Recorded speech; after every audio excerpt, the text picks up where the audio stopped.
வருகின்ற 23 அன்று உங்கள் பொன்னான வாக்குகளை, கண்ணான வாக்குகளை சிந்தாமல் சிதறாமல் தளபதி அவர்களின் ஆசி பெற்ற வேட்பாளர் உங்கள் வீட்டு பிள்ளை, நீங்கள் கூப்பிட்ட குரலுக்கு சாப்பிட்ட கையோடு ஓடோடி வருபவர், உங்க இல்லத்திலும் உங்க உள்ளத்தில் வாழக்கூடியவர் அண்ணன் ஆதவ அர்ஜுனா அவர்களுக்கு விசில் சின்னத்தில் வாக்களித்து அமோக வெற்றி பெற செய்யுமாறு உங்களை எல்லாம் அன்போடு கேட்டுக்கொள்கின்றோம்.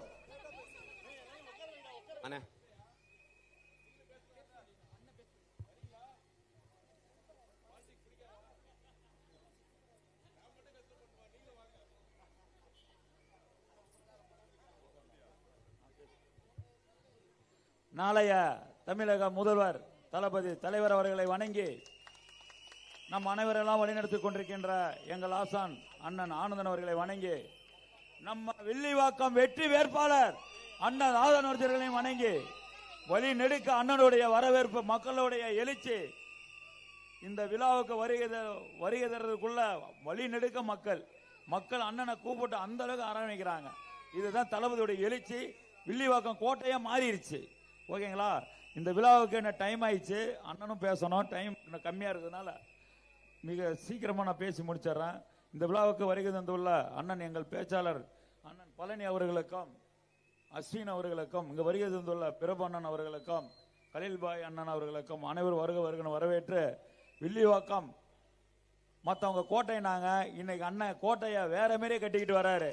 வர மக்கள் செதுக்குறாங்க, அந்த கோட்டையை அப்படியே செதுக்கி கொண்டு வராங்க. இதுதான் வில்லிவாக்கோடைய வெற்றி வேட்பாளர் எங்க அண்ணன் அவர்கள் உரையாற்ற இருக்கிறார். நன்றி.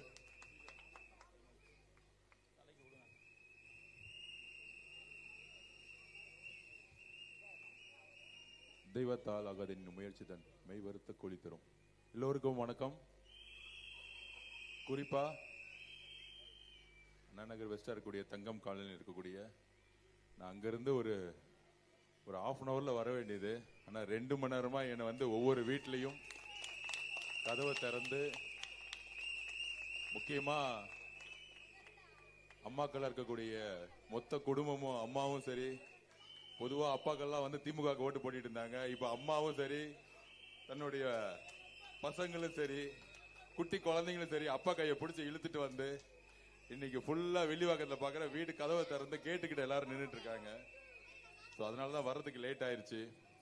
அது இல்லாம இங்க இருக்கக்கூடிய ஒவ்வொரு அம்மாக்கள், என்னுடைய தங்கைகள், ஃப்ரெண்ட்ஸ் எல்லோருக்கும் என்னுடைய வணக்கம். அப்புறம் இந்த மொட்டை மாட்டில இருந்து பார்த்துருக்கூடிய என்னுடைய ஃபேமிலி ரொம்ப நேரமா வெயிட் பண்ணிட்டு இருந்தாங்களா, ரொம்ப நன்றி, தேங்க்யூ. நீங்க பேசுறீங்களா? வந்து நான் மட்டும்தான் பாலிடிக்ஸ்ல கஷ்டப்படணுமா? நீங்களும் கொஞ்சம் மேடை ஏறி பேசலாமே. எப்ப பார்த்தாலும் நானே பேசிட்டு இருக்க வேண்டியதா இருக்கு. யாராச்சும் பேசுறீங்களா? தங்கம் காலையில இருந்து வந்து பேசுறீங்களா? பொதுவா நான் இன்னும் அரசியல்வாதி எல்லாம் ஆகல. இப்பதான் வெள்ளை சட்டையை போட்டு விட்டாங்க. நானே கலர் சட்டையை போட்டு வரனால விட மாட்டேங்கிறாங்க. ஒரு மாற்றத்தை உருவாக்குறதுக்காக எங்க அண்ணன் உங்க புள்ள விஜய் அண்ணன் கட்சியை ஆரம்பிச்சாரு. கட்சியை ஆரம்பிச்சது மிச்சம்தான். சென்னையில வந்து பிரச்சாரம் பண்ணா கூட போலீஸ் பர்மிஷன் கொடுக்க மாட்டேங்கிறாங்க. அந்த அளவிற்கு நம்ம பழைய மு க ஸ்டாலின் அவருக்கு பயமா இருக்கு. சோ திருச்சியில பிரச்சாரம் முடிஞ்சிச்சு. இங்க வில்லிவாக்கத்துல உங்க முன்னாடி இப்ப கூட நான் வரதுக்கு முன்னாடி ஒரு இடத்துல 500 ஃபேமிலி கிட்டத்தட்ட நைட்டு ஃபுல்லா ஒரு வாரமா கரண்ட் இல்லைன்னு சொல்லிட்டு அழுதாங்க. இந்த வில்லிவாக்கத்துல என்னடா தம்பி, ஓம் சக்தி பராசக்தி திமுக சிஎஸ்சி கத்திக்கிட்டு இருக்காங்க. ஹாய் தம்பி, யார பார்த்து திமுகவுக்கு வந்து பிஎல்ஏ மெம்பர் இருப்பாங்களா? 75 வருஷ கட்சியா? 75 வருஷம் அனுபவம் எதுக்கு? ஒன்லி கொள்ளடிக்கிறதுக்கு மட்டும்தான் அனுபவம். எவ்வளவு கமிஷன் அடிக்கணும்? 30% குடும்பத்துக்கு, 10% அமைச்சருக்கு, 5% அதிகாரிக்கு. இந்த கால்குலேஷன் மட்டும் அனுபவம் தேவையா? அனுபவமே தேவையில்லை. நிர்வாகத்து வரத்துக்கு ஒன்னே ஒரு தகுதி தான் இருக்கணும். உண்மை இருக்கணும், நேர்மை இருக்கணும், அப்புறம் தைரியம் இருக்கும். அது எல்லாம் எங்க கிட்ட இருக்கு, எங்க தலைவர் விஜய் அண்ணன் இருக்கு. அவர் ஏற்கனவே சொல்லிட்டாரு, 1 ரூபாய் நான் தொட மாட்டேன் ஆட்சிக்கு வந்துட்டான்னு சொல்லிட்டாரு. 10% சொன்னாங்க, அப்புறம் 25% சொன்னாங்க. இப்ப என்ன சொல்லிட்டு இருக்காங்கன்னா அவர் கிங் மேக்கர் தான் ஆவாரு. கிங் மேக்கர்னா என்ன, யாரும் முதலமைச்சர் ஆக மாட்டாங்க, இவர் சொல்றதுதான் முதலமைச்சர் அப்படின்னு இன்னையில இருந்து மதியானத்துல இருந்து ஆரம்பிச்சுட்டாங்க ஒரு குரூப். காலைல கூட மீடியா கேட்டேன், Vijay will become king or king maker சொன்னேன். நான் சிம்பிளா சொன்னேன், we are not monarchy. அப்படின்னா நான் மன்னராட்சி உருவாக்க வரல, நாங்க மன்னர்கள் கிடையாது. இந்த கிங்க உருவாக்குறது, இந்த கிங் மேக்கரை உருவாக்கலாம் கிடையாது. எங்க அம்மா சாதாரண விவசாயி, கஷ்டப்பட்டாங்க, சின்ன வயசுலயே செத்துட்டாங்க வறுமைனால. நான் இங்க ஒரு வில்லிவாக்க வேட்பாளரும் போது எங்க வறுமை இருக்கோ, எங்க பிரச்சனை இருக்கோ, எங்க சுத்தமான தண்ணீர் இல்லையோ, எங்க ரோடு இல்லையோ, எங்க டிரைனேஜ் இல்லையோ, எங்கெல்லாம் வறுமையான மக்கள் நம்ம பாரதியார் காலனில இருக்கிற மாதிரி எங்கெல்லாம் இருக்கோ அங்க நிக்கணும்னு வந்தேன். கடந்த 10 நாளா இப்பதான் முதல்ல என்ன வண்டியில ஏத்துனாங்க.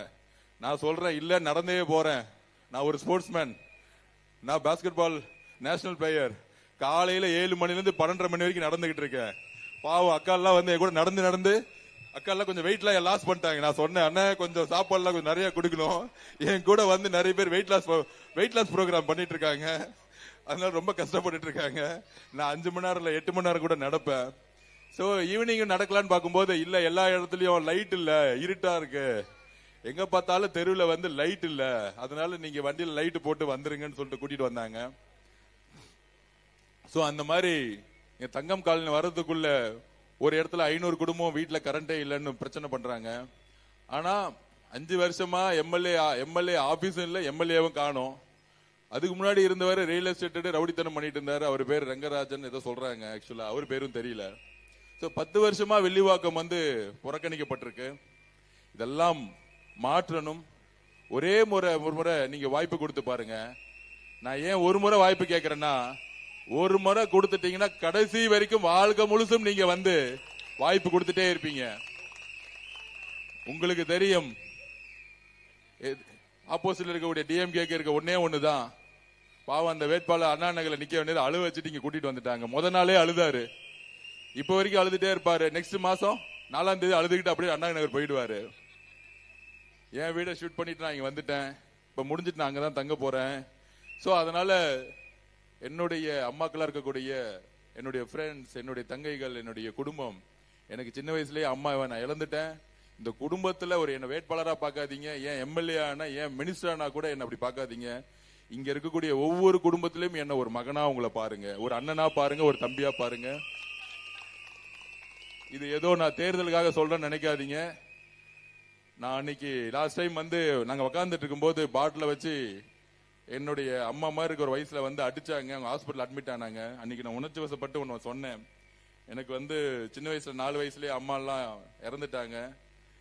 ஆனா இந்த வில்லிவாக்கம் தொகுதி வந்தவொடனே ஒவ்வொரு வீடா முதல்ல வெளியே வர்றது அம்மாக்கள் தான் வெளியே வருவாங்க. அதுக்கப்புறம் குட்டி குட்டி வாண்டுஸ், அதுக்கப்புறம் என்னுடைய தங்கைகள், என்னுடைய அக்காக்கள்லாம் வரும்பொழுது ஓடி சொல்றாங்க, நீங்க வாங்க நல்லது செய்யுங்கன்னு சொல்றாங்க. அப்ப ஒவ்வொரு குடும்பமா தான் நான் என்ன பாக்குறேன். எனக்கு இப்ப அம்மாவை இழந்த ஒரு ஃபீலிங் நீங்க குறைஞ்சிட்டீங்க. இங்க இருக்கிறவங்க எல்லாருமே, இங்க இருக்கக்கூடிய எல்லாரும், நம்ம லட்சுமி அக்கா, இங்க இருக்கக்கூடியவங்க எல்லாருமே இந்த ஒரு 20 நாளா நானும் பார்த்துட்டு இருக்கேன். ஒரு சாப்பாடெல்லாம் வீட்டுக்குள்ள கூட்டு போய் சாப்பாடா கொடுக்குறீங்க. அந்த அளவுக்கு ஒரு அன்பு இங்க இருக்கக்கூடிய வில்லிவாக்கத்துல. ஆப்போசிட் இருக்கவங்களுக்கு ஒண்ணுதான் தெரியும், ஒரு 100 கோடி ரூபாய் பேக் எடுத்துட்டு வந்துட்டாரு. பாரதி நகர், அந்த நகர், இந்த நகருக்கு 10,000 ரூபாய் 5,000 ரூபாய் டிஸ்ட்ரிபியூட் பண்ண ஆரம்பிச்சுட்டாங்க. உங்ககிட்ட ஒண்ணுதான் நான் ரிக்வஸ்ட் பண்றேன். நான் வீட்டுக்குள்ள உங்களுக்கு 5,000 ரூபாய் 3,000 ரூபாய் கொடுக்க போறது இல்ல. எங்க அம்மா கிட்ட நான் ஓட்டு கேட்கறதுக்கு காசு கொடுக்கணுமா? எங்க அக்கா கிட்ட, எங்க தங்கச்சி கிட்ட ஓட்டு கேட்கறது நான் காசு கொடுக்கணுமா? ஒரு முறை மட்டும் ஓட்டு காசு வாங்காம, இல்ல காசு கொடுத்தாலும் வாங்கிக்கிட்டு ஒரு முறை மாற்றத்தை கொண்டு வாங்க. ஒட்டுமொத்த தமிழ்நாடு மாறும். ஒவ்வொரு எம்எல்ஏ ஜெயிக்கும் போது எங்களுடைய அண்ணன் தலைவர் விஜய் அவர்கள் முதலமைச்சராக வரும் பொழுது மிகப்பெரிய மாற்றம் வரும். அனுபவம் இருக்கா? பிஎல்ஏ மெம்பர்ஸ் இருக்காங்களான்னு பாக்குறேன். நானும் திமுக எல்லாம் வயசாயிட்டு பிஎல்ஏ மெம்பர் நின்றுட்டு இருக்காங்க, காலையில பாக்குறேன். ஆனா அவங்களுக்கு இப்ப கூட சமூக ஊடகத்துல ஒரு வீடியோ வந்துட்டு இருக்கு. ஒரு திமுக காரர் இந்த துண்டை எடுத்து ஒரு குழந்தைக்கு 10 வயசு குழந்தைக்கு போடுறான். அவன் எடுத்தவனே சொல்றான், அந்த குழந்தை இப்ப ஓடிக்கிட்டு இருக்கு. இப்ப இன்ஸ்டாகிராம்லயும் ஃபுல்லா யூடியூப்ல ஓடிட்டு இருக்கு. அந்த பையன் மேல பண்டி மேல உட்காந்துட்டு, நான் டிஎம்கே இல்ல டிவிகே அப்படின்னு சொல்றது யாருன்னா 10 வயசு பையன். அதுக்கு டிஎம்கே கவுன்சிலர் அவன்கிட்ட பேசுறாரு, நானும் நீனும் அரசியல பேசி போட்டி வச்சுக்கலாமான்னு கேட்க, அந்த பையன் நான் ரெடிங்கிறான். என்ன அரசியல் மாற்றம்! 10 வயசு பையன் அரசியல் பேசுற அளவுக்கு இன்னைக்கு வந்து எங்க தலைவர் விஜய் அண்ணா வந்து யோசிக்க வச்சிருக்காருன்னா சமூகத்துல எவ்வளவு பெரிய மாற்றம் இது. அரசியலே வேண்டாம், நம்ம உண்ண உணவு பத்தி யோசிப்போம், உடைய பத்தி யோசிப்போம், நல்ல வீடை பத்தி யோசிப்போம். அதோட சேர்ந்து 4வது ஒண்ணு பத்தி யோசிக்கணும், நல்ல அரசியலை யோசிக்கணும். அப்படி நல்ல அரசியலை யோசிக்கலனா உண்ண உணவு இருக்காது, துணிமணியும் கழட்டிட்டு போயிடுவாங்க, இருக்கிற வீடு இடிச்சிருவாங்க, சத்யா நகர் மாதிரி. சோ இது 3த்துக்கு அடிப்படை என்னன்னா, நம்ம அரசியலை பத்தி பேசணும். நான் தவறு செய்திருந்தா கொஸ்டின் கேட்கணும். அதை வச்சு நான் நீங்க சொன்னீங்களே தப்பு செஞ்சீங்களே அப்படின்னு எதிர்காலத்துல கொஸ்டின் கேட்கணும். அப்படி ஒரு அரசியலுடைய விழிப்புணர்ச்சி இந்த ஒரு வருஷமா தமிழ்நாடு முழுசும் உருவாகியிருக்கு. இது ஜனநாயகத்துல மிகப்பெரிய ஒரு விஷயம், நல்ல விஷயம். குறிப்பா பெண்கள் இன்னைக்கு கொஸ்டின் கேட்கறாங்க, நீ 5000 ரூபாய் கொடுக்கற ஓகே, ஆனா நீங்க எந்த ஸ்கீம்ஸ் ஏன் வந்து டெலிவரி பண்ணல அப்படின்னு கேட்கறாங்க. பெண்கள் பாதுகாப்புக்கு இல்ல. இன்னைக்கு நான் வரும்போது நிறைய தெருவில் சொல்றாங்க, நிறைய காலனில எல்லாம் சொல்றாங்க, என் பெண்கள் வந்து ரோட்ல வந்து ஒரு 10 மணிக்கு மேல வந்து ஒரு ஆபீஸ் போயிட்டு தெருவில் நடந்து வர முடியல, எங்க பார்த்தாலும் இருட்டா இருக்கு, ஒரு லைட்டு கூட போடல, சிசிடிவி கேமரா வந்து எந்த தெருவிலுமே இல்ல, அப்ப எங்களுக்கு பாதுகாப்பு எங்க இருக்கு வில்லிவாக்கத்துல அப்படின்னு வந்து இங்க இருக்கக்கூடிய பல்வேறு தாய்மார்கள் கேட்டு இருக்காங்க. கண்டிப்பாக எலெக்ஷன் முடிஞ்சு ஒரே ஒரு மாசம் தான் இருக்கு, முடிஞ்சு எம்எல்ஏவா நீங்க உங்களுடைய சப்போர்ட்டோட தேர்ந்தெடுக்கப்பட்ட பிறகு எல்லா தெருவிலும் சிசிடிவியா பொருத்தப்படும், பெண்களுடைய பாதுகாப்பு உறுதிப்படும். இங்க ஒரு சென்ட்ரல் சிஸ்டம், ஒரு வார் ரூம் கிரியேட் பண்ணி எல்லா தெருக்களும் மானிட்டரிங் பண்ணக்கூடிய ஒரு சென்ட்ரல் கமாண்ட் சிஸ்டத்தை உருவாக்கப்படும். அப்புறம் இன்னொரு பிரச்சனை இருக்கு வில்லிவாக்கத்துல வரும்போது, அது வந்து எனக்கு வந்து ஒரு ஷாக்கிங்கா இருந்துச்சு. 6 மாசத்துக்கு முன்னாடியே எனக்கு தெரியும். அது என்ன பிரச்சனை அப்படின்னா, எல்லா தெருவிலையும் மாடை விட்டுருக்காங்க. என்ன மனுஷனோட மாடுதான் அதிகமா இருக்கு எல்லா தெருவிலையும். நான் நடந்து போறேன், எங்க பார்த்தாலும் சாணிதான் இருக்கு, ரோட்ல வந்து நடந்து கூட போக முடியல. அப்ப அங்க இருக்கக்கூடிய எல்லா மக்களும், ஐநாவரத்துல இருந்து எல்லா மக்களும் சொல்றாங்க, எல்லா மாடு பாட்டி காலையில இருந்து வந்து சுத்திக்கிட்டு இருக்கீங்க, அந்த மாடு யாருதுன்னு பார்த்தா இங்க இருக்க கவுன்சிலரோடது. ஏண்டா எந்த வியாபாரம் பண்ணு ஒரு அளவே இல்லையா, மாடை வளர்த்து மக்கள் கிட்ட விடுவீங்களா? சோ இதெல்லாம் கேட்டா ஏன் கோவப்படுறீங்க நம்மள பார்த்து சொல்லுவாங்க. அப்படி இங்க இருக்கக்கூடிய மக்கள் ஒரு மாற்றத்தை தமிழ்நாட்டில் முதல் முறையில எம்ஜிஆருக்கு அப்புறம் நான் சொல்றேன் 2011 நடந்துச்சு. அம்மா ஜெயலலிதா அம்மா 2011 இந்த திமுக ஒரு பெரிய கூட்டணி உருவாக்குறாங்க. எப்ப பார்த்தாலும் கூட்டணின்னு சொல்றாங்களே, கலைஞரும் காங்கிரஸ் கம்யூனிஸ்ட் விசிகே எல்லாரும் சேர்ந்து ஒரு பெரிய கூட்டணியை உருவாக்குனாங்க. ஆனா எதிர்கட்சியா கூட வர முடியல. எப்பொழுதும் திமுக 2வது தாட்டி ஜெயிச்சதா சரித்திரமே கிடையாது. நான் திருப்பி சொல்றேன். சும்மா மீடியா ஒரு 200 பேர் வந்து யூடியூப்ல உட்கார வச்சுக்கிட்டு ஒண்ணுமே பண்ணல. எங்க தலைவர் எங்க அண்ணன் விஜய் அண்ணன் சினிமா விட்டுட்டு 300-400 கூட சம்பளத்தை விட்டுட்டு வந்துட்டு நான் மக்கள் நல செய்ய போறேன்னு வராங்க. ஆனா திமுக ஜெயிச்ச பிறகு என்ன பண்ணாங்க, ரெட் ஜெயின்ட்ங்கிற ஒரு நிறுவனத்தை உருவாக்கி வாரம் ஒரு படம் ரிலீஸ் ஆகுது. நீங்க தியேட்டர்ல போய் பாப்பீங்களா, என்ன பேர் வருது, ரெட் ஜெயின்ட். ப்ரொடியூசர் யார் வந்து அதுக்கு தலைவர் யாருன்னா இன்பநிதி. 20 வயசு பையன் 1000 கோடி ரூபாய்க்கு வந்து ஒரு சினிமா எடுக்கிறான்னா அந்த பணம் எங்க இருந்து வந்துச்சு? இதை நாங்க தட்டி கேட்கிறோம். வேற யாரும் இல்ல. இதுவே புரட்சி தலைவர் அம்மா இருந்தா இன்னும் தூக்கி ஜெயில போட்டு குடும்பத்தையே உள்ள வச்சிருப்பாங்க, இந்த மாதிரி சினிமா தேட்டர்ல எடுத்துட்டு இருந்தா. ஆனா இன்னைக்கு யாருமே எதிர்த்து கேட்க முடியாதனால நாங்க மட்டும்தான் எந்த தைரியமா துணிவா இருந்தாலும் எல்லாத்தையும் எதிர்த்து நிக்கிறோம். அதனாலதான் எங்களுக்கான எல்லா அழுத்தமும் மீடியாலையும் யூடியூப்லயும் எங்களுக்கு எதிரான எல்லா தவறான கருத்துக்கள், என்ன பத்தி தலைவரை பத்தி பொய்யா தவறுகான தகவல். ஆனால் மக்கள் உண்மையை நம்புறோம். ஏன்னா ஆட்சியில் இருந்தது யாரு? அவங்க தான், திமுக தான் ஆட்சியில் இன்னைக்கு வரைக்கும் இருக்கிறாங்க. ஆனா எதுவுமே செய்யல, ஒன்லி விளம்பரம் தான். அப்படி திமுக எதுவுமே செய்யாம இங்க இருக்கக்கூடிய எம்எல்ஏவும் சரி, எம்எல்ஏ ஆபீஸும் போடாம வெறும் வாரிசுகளுக்கு எம்எல்ஏ கொடுக்கறதால என்ன ஆக போகுது? என்னுடைய வரலாறு எல்லாருக்குமே தெரியும். எங்க அம்மா ஒரு விவசாயி, வறுமையிலே சின்ன வயசுலயே வந்து இறந்துட்டாங்க. சின்ன வயசுலயே ஒண்ணுமே இல்லாம ஸ்போர்ட்ஸ் ஹாஸ்டல்ல வளர்ந்தேன், நேஷனல் பிளேயர் ஆனேன். இன்னைக்கு இந்தியாவோட பிரசிடென்டா, பாஸ்கெட்பால் ஃபெடரேஷன் ஆஃப் இந்தியாவோட பிரசிடென்டா இருந்தேன். ஒரு பிசினஸ் பண்ணேன், அதையும் வித்துட்டு இன்னைக்கு அரசியலுக்கு வந்துட்டோம். எங்க கட்சியில் இருக்கக்கூடிய ஒவ்வொரு வேட்பாளர்களும், ராயபுரத்துல இருக்கிற ஒரு வேட்பாளர், அவர் யார் தெரியுங்களா? சாதாரண ஆட்டோ ஓட்டக்கூடிய ஒரு சாதாரண ஆளை இன்னைக்கு தமிழக வெற்றி கழகம் வேட்பாளர் ஆயிருக்கு. இந்த துணிச்சல் தமிழக வெற்றி, இந்த துணிச்சல் திமுக இருக்கா? ஒரு சாதாரண ஒரு ஆட்டோ ஓட்டக்கூடிய அண்ணனை தூக்கி இன்னைக்கு ராயபுரத்துல வேட்பாளர் ஆக்கி இருக்காரு. எத்தனை பெண்களுக்கு வந்து கையில 10,000 ரூபாய் கூட அவங்கள வேட்பாளர் இருக்காங்க. 180 வேட்பாளர்கள் கையில 2 லட்சம் ரூபாய் கூட பணம் கிடையாது. ஆனா அன்னைக்கு வேட்பாளரா இருக்காங்க. எங்க அண்ணன், எங்க தலைவர் வேட்பாளர்களை பணத்தை பார்த்து உருவாக்கல, நல்ல மனசும் நல்ல எண்ணமும் உழைக்கக்கூடிய தகுதி இருக்கவங்களை உருவாக்கி இருக்காங்க. இந்த தேர்தல் பணபலத்துக்கும் ஒரு உண்மையான நேர்மையான ஒரு ஆட்சி உருவாக்குமான தேர்தல். கண்டிப்பா உங்களுடைய சப்போர்ட், உங்க வீடு தேடிய 3000 ரூபாய் 5000 ரூபாய் கொடுக்க வருவாங்க. எல்லாம் நம்மளுடைய பணம் தான். எல்லாம் வாங்கி திருப்பியும் மக்களுக்கு நீங்க சர்வீஸ் பண்ணி ஒரு நல்ல வேட்பாளரை, உங்களுடைய மனசரிய எங்க தலைவர் விஜய் அவர்கள் முதலமைச்சர் ஆகணும்னா ஒவ்வொரு வேட்பாளரும் ஜெயிக்கணும். ஆதவர்ஜனாங்கிறது உங்களுடைய வீட்டோடைய ஒரு மகனாவும் தம்பியாவும் அண்ணனாவும் எடுத்துக்கிட்டு எங்களை வெற்றி பெற வைங்க. ஓட்டு கேட்க இன்னைக்கு வந்த மாதிரியே ஒவ்வொரு 3 மாசமும் இந்த தெருவில் நான் நடந்து வந்து உங்ககிட்ட என்ன பிரச்சனை நான் கேட்புங்கிற சத்திய பிரமாணம் கொடுக்கறேன். நான் அதை நான் பதிவு பண்றேன். அதனால இங்க இருக்கக்கூடிய எல்லாருக்கும் நான் சொல்றேன், இந்த சத்தியத்தை இந்த எல்லா கேமராவும் ரெக்கார்ட் ஆயிட்டு இருக்கு. அதனால இந்த சத்தியத்தை ஒவ்வொரு 3 மாசமும் என்னுடைய சொத்து கணக்குகளை நான் வெளியிடுவேன் மக்கள்கிட்ட. நான் மட்டும் இல்ல, தமிழக வெற்றி கழகத்தோட எல்லா எம்எல்ஏ வேட்பாளர்களும் எம்எல்ஏ ஆனவங்களும் வெளியிடுவாங்கிறத பதிவு செய்து, வில்லிவாக்கத்துல உங்களுக்கு தெரியும் இன்னைக்கு வந்திருக்க வேண்டியது அண்ணன் விஜய் அவர்கள், தலைவர் விஜய் அவர்கள் வந்திருக்க வேண்டியது. திருச்சியில பிரச்சாரம் பண்ண விட்டாங்க, ஆனா சென்னையில பிரச்சாரம் பண்ண விடவே மாட்டேங்கிறாங்க. அதுக்கு காரணம் என்ன தெரியுமா? 16 தொகுதியில 13, 14 தொகுதி டிஎம்கே வாஷ் அவுட் ஆயிட்டு இருக்கு. எங்க போனாலும் திமுகவுக்கு. நீங்க பாத்திருக்கீங்களா? முன்னாடில 2021 எந்த எல்லா பக்கமும் திமுக வந்து கேம்பெயின் பண்ணிட்டு இருப்பாங்க, பிரச்சாரம் பண்ணிட்டு இருப்பாங்க. ஆர்கே நகர்ல யாரு வேட்பாளர்னு தெரியல, கொளத்தூர்ல முதலமைச்சர் ஸ்டாலின் வரவே இல்லை நம்ம பிரச்சாரம் பண்ணிட்டு இருந்து. எல்லா இடத்திலையுமே திமுக வேட்பாளர்கள் எங்க இருக்காங்கன்னே தெரியல. அந்த அளவிற்கு தமிழக வெற்றி கழகத்தோடைய வேட்பாளர்கள் பின்னாடி மக்கள் அணியணியா சென்றுட்டு இருக்காங்க. சென்னை முழுசும் திமுக மிகப்பெரிய வாஷ் அவுட் ஆயிட்டு இருக்கு. இதை நீங்க களத்திலேயே பாப்பீங்க. அதனாலதான் வில்லிவாக்கத்துல பர்மிஷன் கொடுத்துட்டு அப்படியே அவர் வீட்டுக்கு போக சொன்னாங்க நம்மளுடைய காவல்துறை. அந்த காவல்துறை யாரு செயல்பட வைக்கிறது? முன்னாள் முதலமைச்சர் மு க ஸ்டாலின் அவர்கள். இன்னைக்கு அதனாலதான் பிரஸ் மீட் கொடுத்தேன். அவர் ஒரு பிரச்சாரத்தை திருப்பி முடக்கிட்டு இருக்காங்க. உடனே டிவி டிபேட் ஈவினிங் ஓடிட்டு இருக்கு. இந்த பிரச்சாரத்தை முடக்குவது தமிழக வெற்றி கழகமா இல்ல வந்து காவல்துறையான்னு? தமிழக வெற்றி கழகம் எதுக்குப்பா முடக்க போகுது பிரச்சாரத்தை? டிவியில இருக்கவங்க பேக்கேஜ்ல காசு வாங்கிட்டு என்ன பேசணும்னு தெரியாமலேயே பேசிட்டு உட்கார்ந்துட்டு இருக்காங்க. நாங்க பர்மிஷன் கேட்கிறோம். லெட்டர் கொடுத்தாங்க. என்ன கொடுத்தாங்க?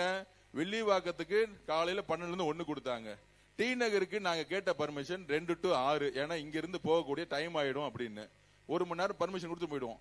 2 to 6 பர்மிஷன் கொடுத்துட்டு 1 மணி நேரத்துல அதை கேன்சல் பண்ணிட்டு திடீர்னு 2 to 3 சும்மா 1 மணி நேரம் பேரு கொடுத்துட்டு போயிட்டாங்க. ஏன்னா எங்க மேல பழி சொல்லணும்ல, அதிகமான கூட்டம் வந்துச்சுன்னா திருப்பி கரூர் மாதிரி ஒரு பிரச்சனையை உருவாக்கணும்ல. இதுதான் திமுக இன்னைக்கும் காவல்துறையை வச்சு செயல்பட்டு இருக்கு.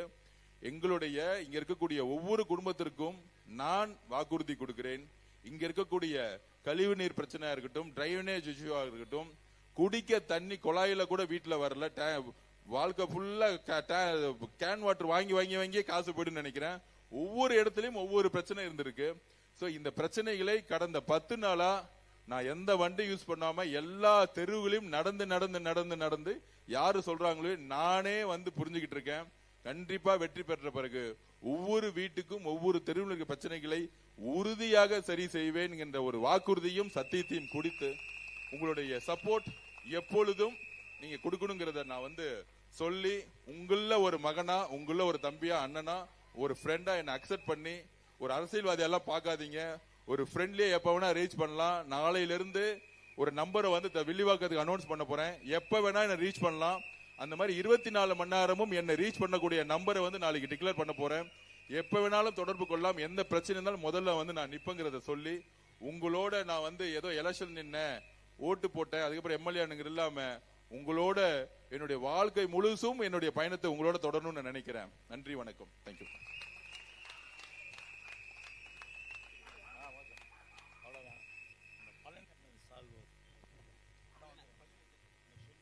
நட்சத்திர பேச்சாளர் பாசத்திற்கும் மரியாதைக்குரிய அருமை அண்ணன் பழனி அண்ணன் அவர்களுக்கு அண்ணன் ஆதவர்ஜனா அவர்கள் பொன்னாடை அணிவிப்பார்கள்.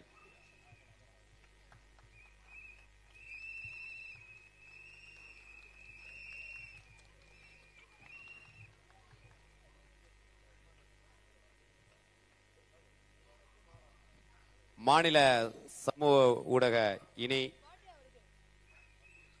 செயலாளர் வில்லிவாக்கம் ஜே அஸ்வின் அவர்களுக்கு அண்ணன் பொன்னாடை அணிவிப்பார்கள்.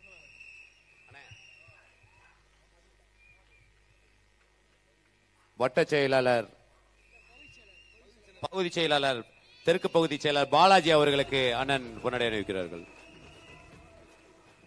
வட்ட செயலாளர் இந்த பேர்லாம் மாத்துங்கப்பா. வட்டம், சதுரம் அதெல்லாம் மாத்திட்டு இந்த பழைய திமுக மாதிரி எல்லாம் பேசாம நம்ம புதுசா ஏதாச்சும் ஒண்ணு உருவாக்கலாமே. இல்ல பேரை சொல்லி அந்தந்த ஏரியாக்கு பேரை சொல்லி என்ன மாத்திருந்தேன். நம்ம கொஞ்சம் புது கட்சியா அப்படியே ஃப்ரெஷ்ஷா ஒரு யங்ஸ்டர்ஸ் பார்ட்டி. நம்ம அந்த பேர் என்ன சொன்னீங்க?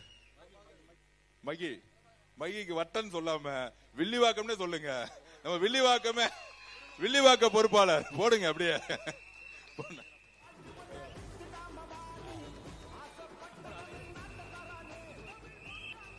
பகுதி பொறுப்பாளர் நவீன்.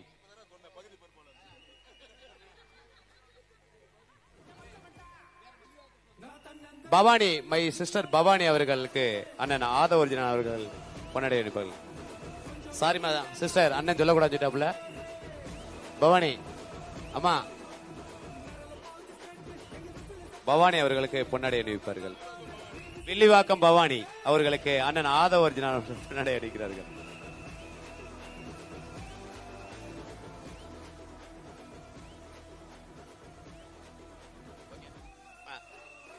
நீங்க வந்திருந்த அனைத்து நல்ல உள்ளங்களுக்கும் எங்கள் தமிழக வெற்றி கழகத்தின் சார்பாகவும் எங்கள் வேட்பாளர் ஆதவ சரவணன் அவர் சார்பாகவும் நன்றி.